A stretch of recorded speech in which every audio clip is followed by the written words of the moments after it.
And normally, when you think of Legos, you think of building things just for fun, stationary objects to show off your ideas. But at Doty Elementary, students are building and programming those Legos into working machines. Taylor Zebel has the story. A room full of innovation and excitement filled the library at Doty Elementary on Thursday. Fifth grade students built and programmed a variety of working machines, including cable cars, swings, and junior pinball. You know, there are 10-year-olds building Lego creations and then making them move or making them make noises. But that is foundational for what it is that they're going to need as citizens and as employees in the future. This is part of the school's 21st century library curriculum, focused on coding and STEM education.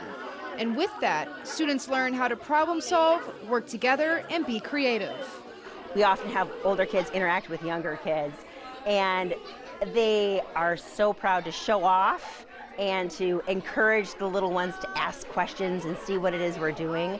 Teachers hope it sparks an early interest in science and technology that can grow with them through middle and high school. I am just so proud of how hard they've worked and how willing they are to take on challenges and do something that is a little different for them. Reporting in Green Bay, Taylor Zebel, Action 2 News.